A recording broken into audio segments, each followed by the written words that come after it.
Começar a nossa gravação. Vou puxar o nosso material, galera. Deixa eu só achar ele aqui primeiro.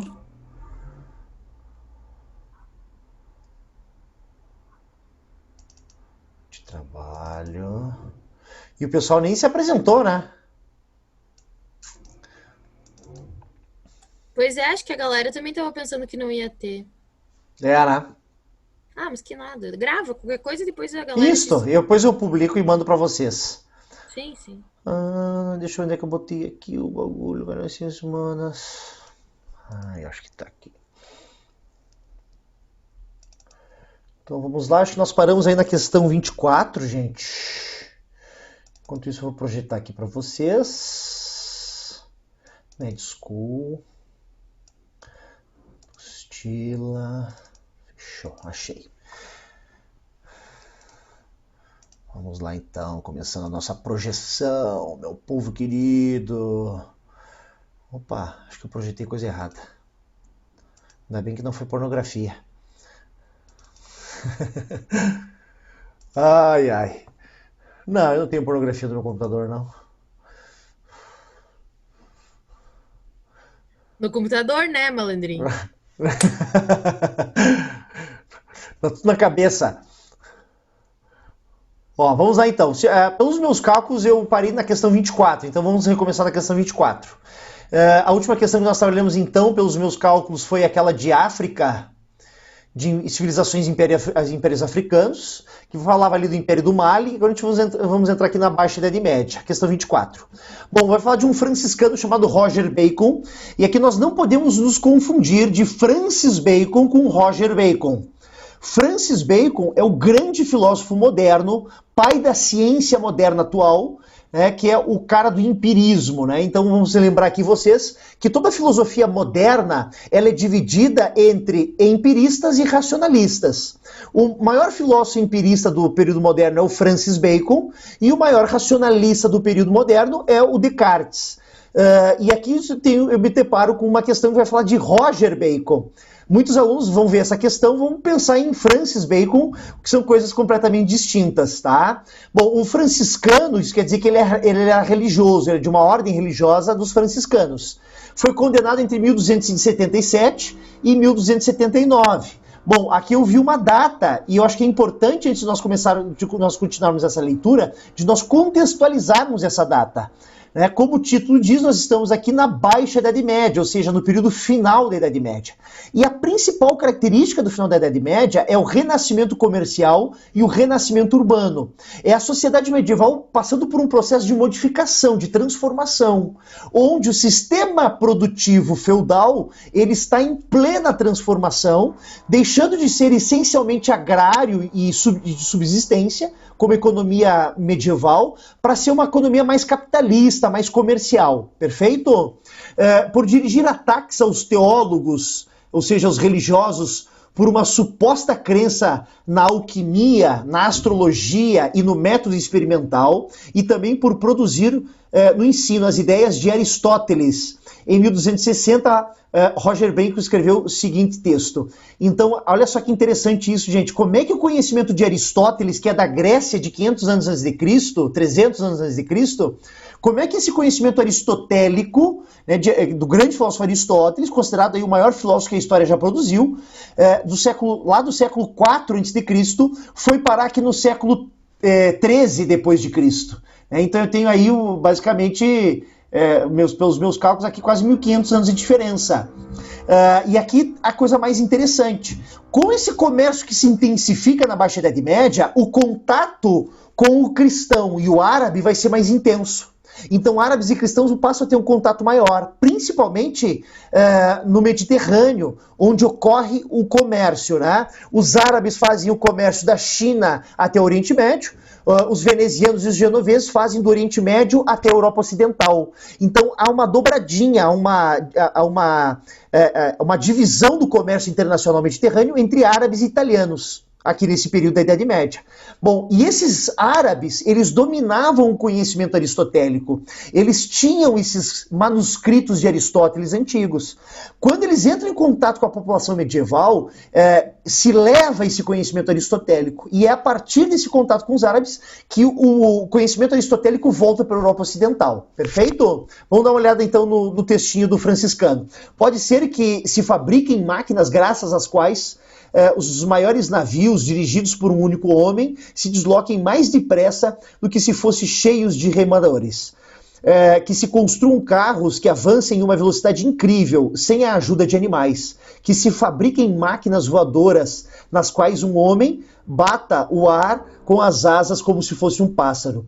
Máquinas que permitam ir ao fundo dos mares e dos rios. Digo, cara, o cara é um profeta, mano. O cara falou do avião, falou do carro a combustão, o cara falou até de submarino.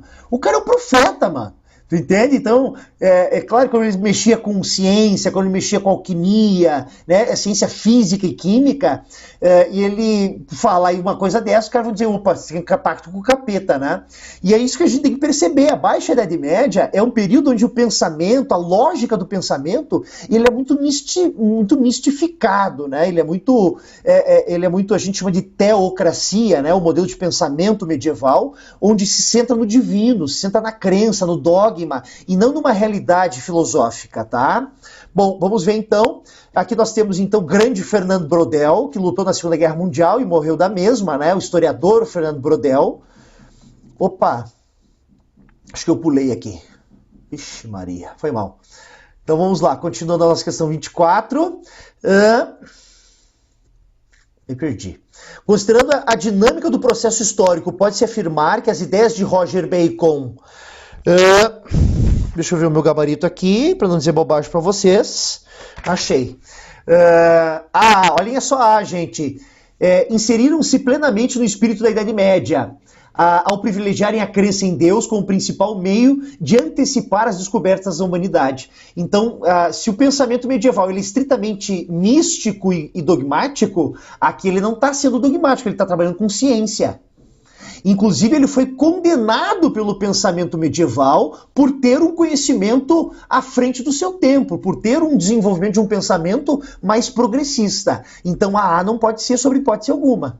Porque o que eu vejo no texto é uma contradição da ideia de Roger Bacon com as ideias da igreja. Perfeito? Olha B. Estavam em atraso em relação ao seu tempo, ao desconsiderarem os instrumentos intelectuais favorecidos pela igreja para o avanço científico da humanidade. Bom, a igreja católica não consideram, né, de forma favorável essa intelectualidade, esse desenvolvimento científico, eles condenam, tá?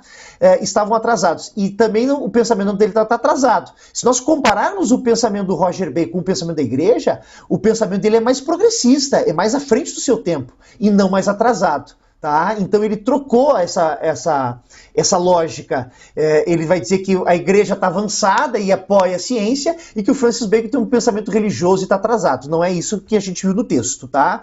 A A e a B ficaram bem claros, né, gente? Luizito, tranquilo? Olhem a C, então. Opunham-se ao desencadeamento da primeira Revolução Industrial. Obrigado. Opunham-se ao desencadeamento da primeira Revolução Industrial. Olha só como está fora de mão. A primeira Revolução Industrial é na Inglaterra do século XVIII. Na segunda metade do século XVIII. Quando eu falo século XVIII, 1760. E o nosso texto traz um corte temporal, cronológico, do século XIII, ou seja, 1200, né? Então, está completamente fora. Se eu li Revolução Industrial, já está completamente fora do padrão, né, do corte que a questão faz. E a D era fundamentalmente voltada para o passado, pois não apenas seguiam Aristóteles, como também baseavam-se na tradição teológica. Gente, ele vai falar especificamente de futuro, não de passado.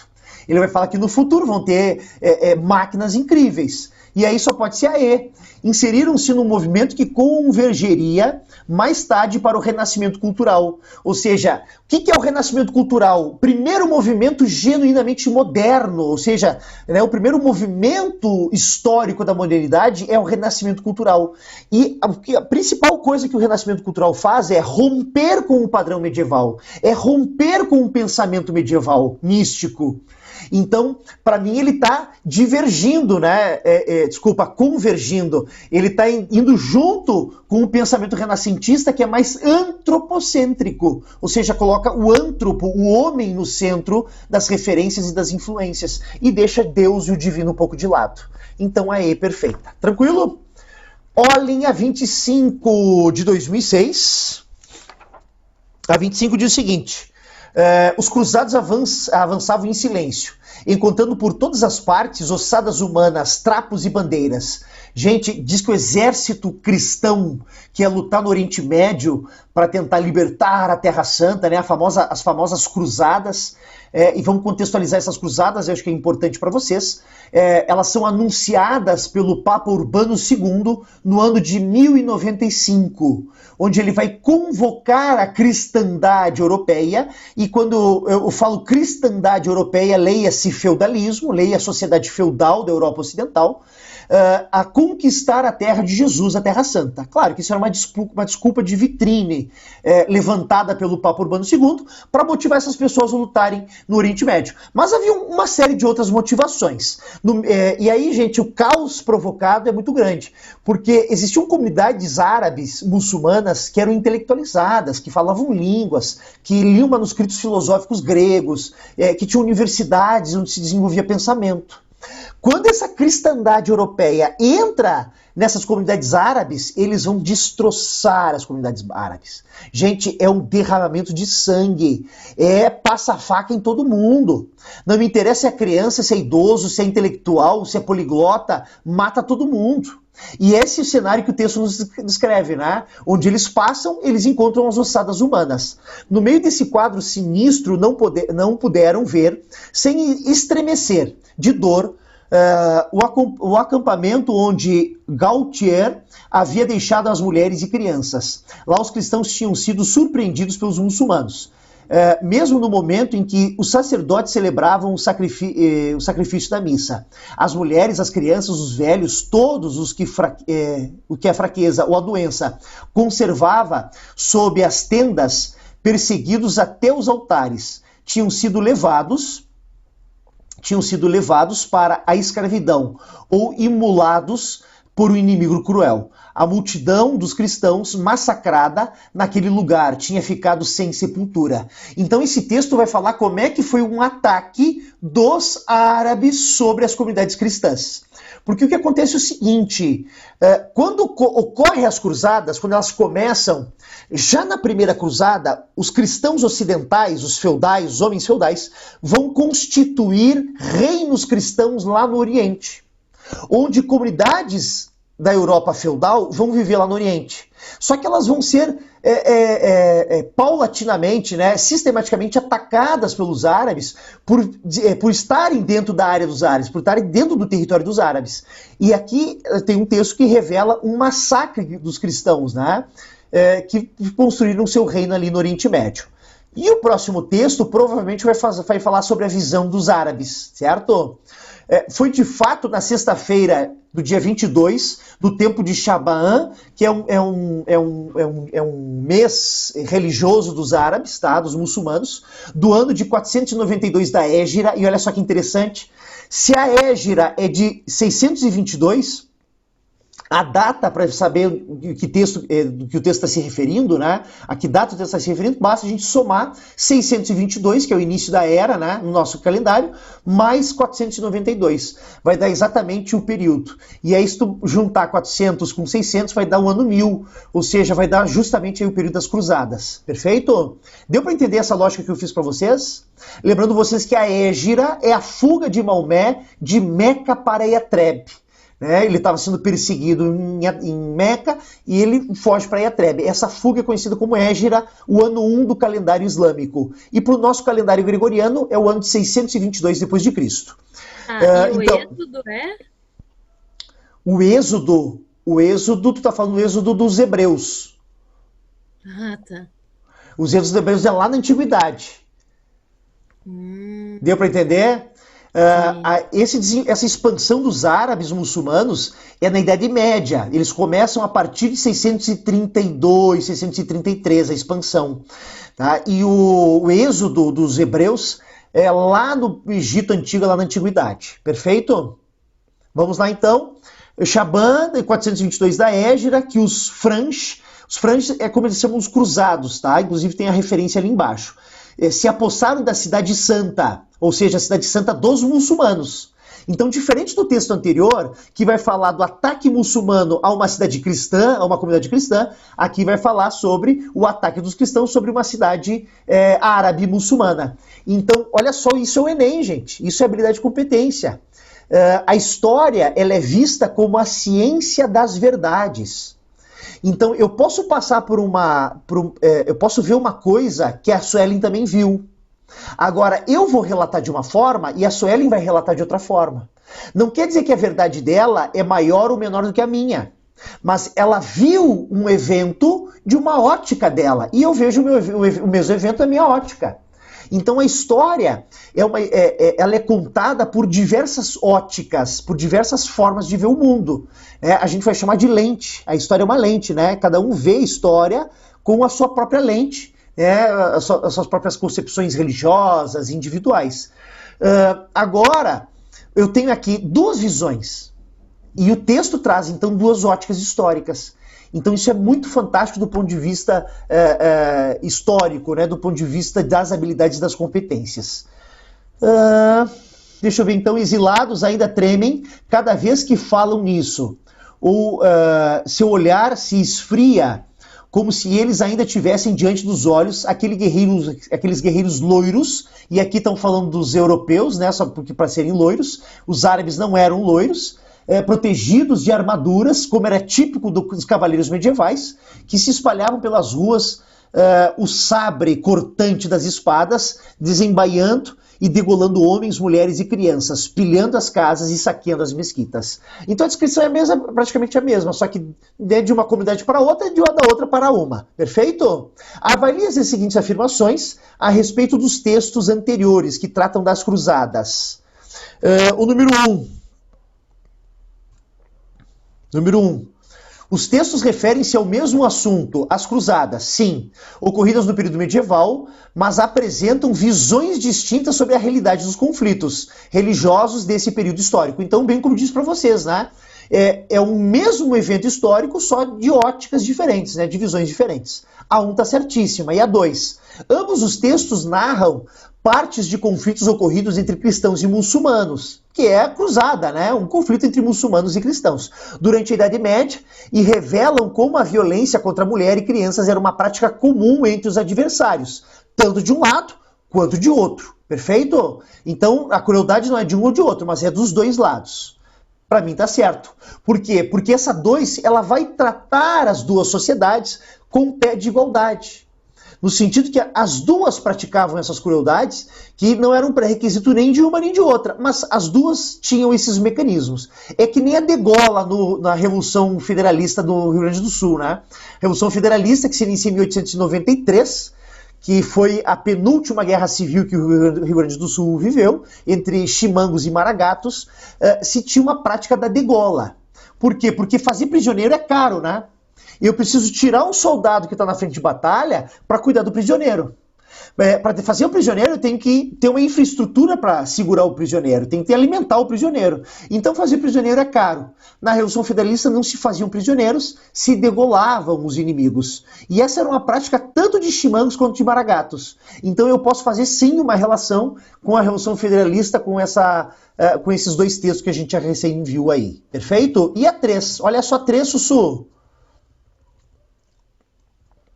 Ambos os textos narram conflitos ocorridos durante as cruzadas medievais e revelam como as disputas dessa época, apesar de ter havido alguns confrontos militares, foram resolvidas na base da ideia, na base com base na ideia do respeito e da tolerância cultural e religiosa. Sim, o texto que a gente acabou de ler tem muita tolerância, né?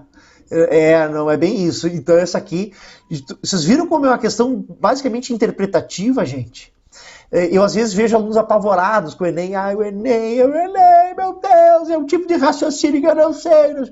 Gente, confia no teu taco, mano. É só isso que a gente precisa, né, em algumas questões aí, tá? Vamos para 26, Sussu e Luizito.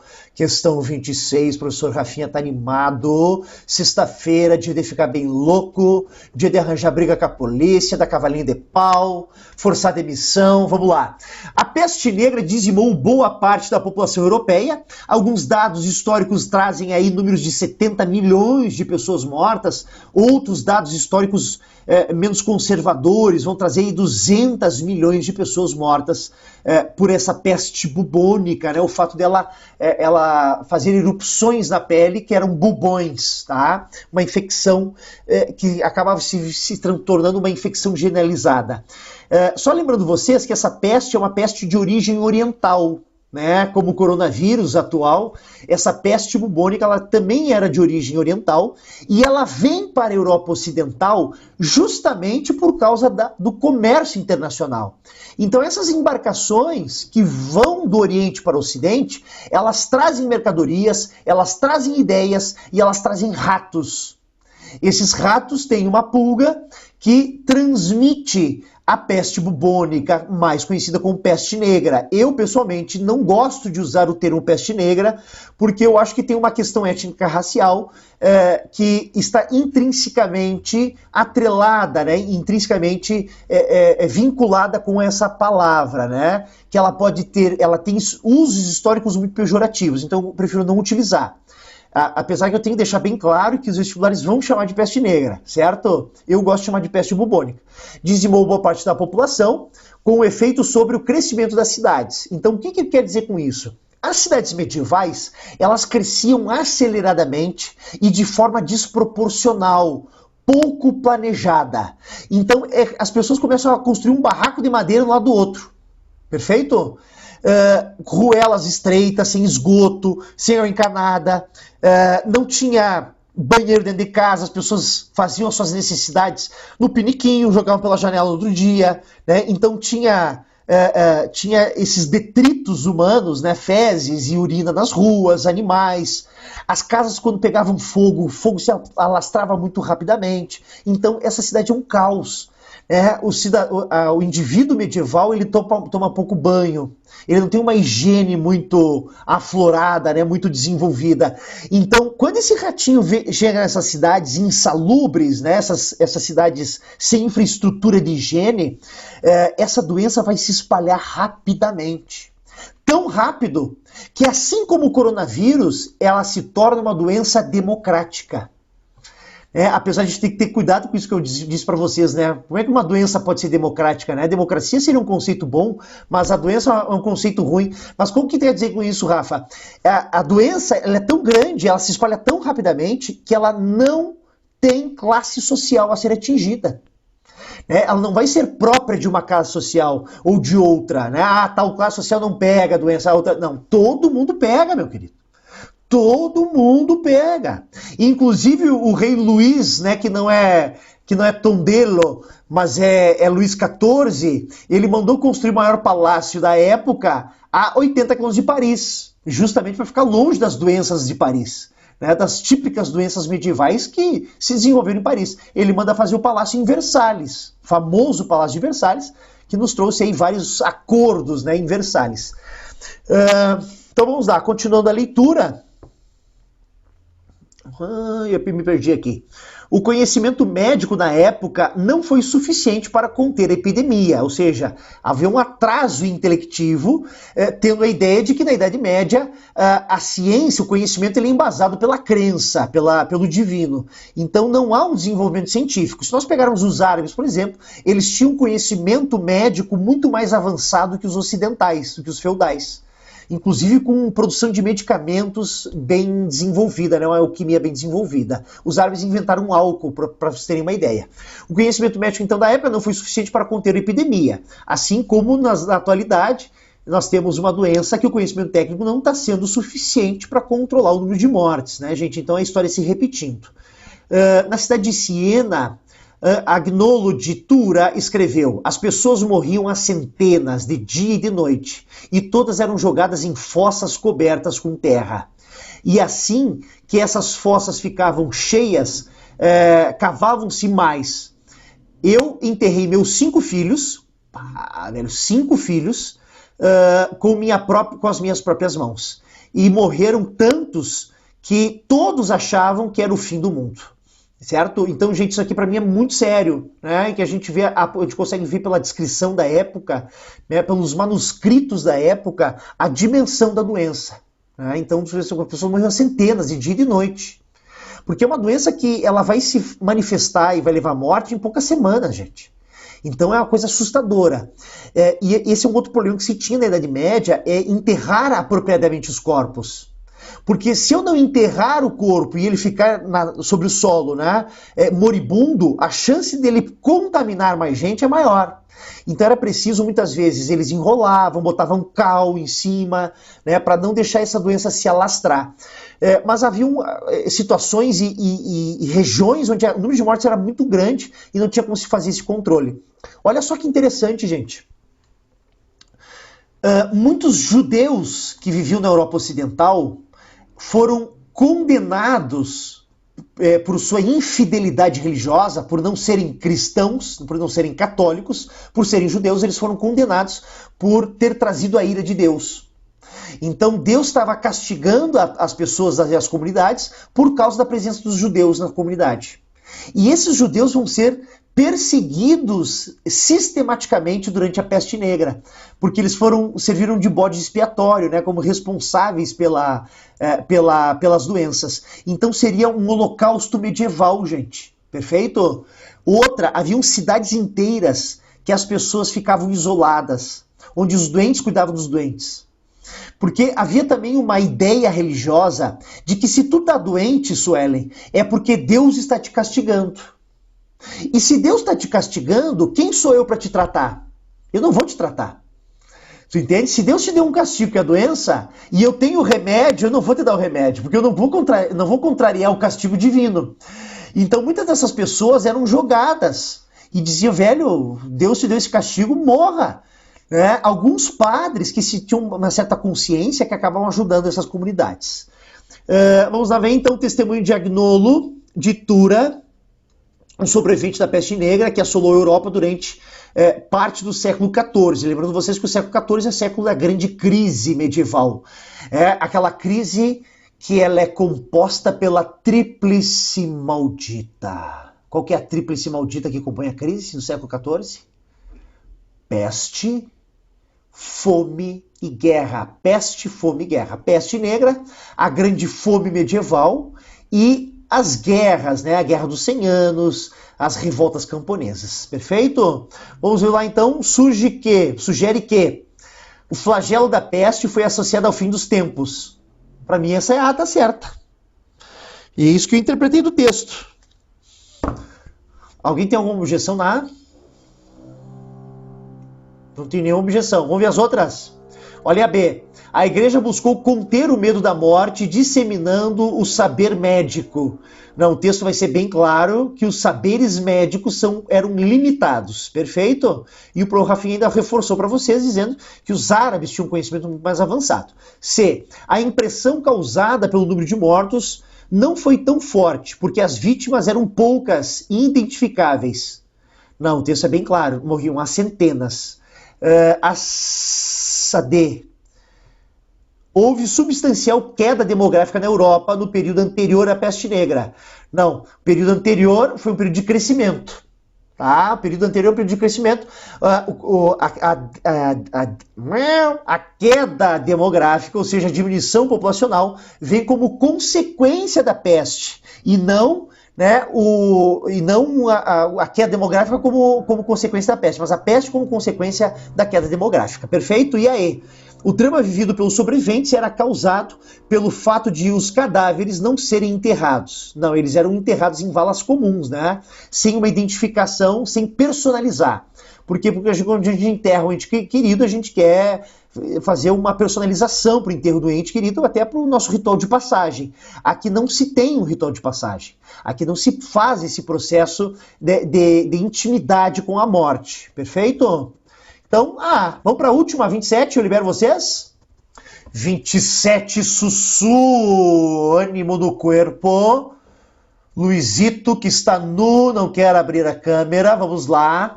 Se a mania de fechar verdadeiros hábitos da mentalidade medieval, nascidos talvez de um profundo sentimento de insegurança, estava difundida no mundo rural,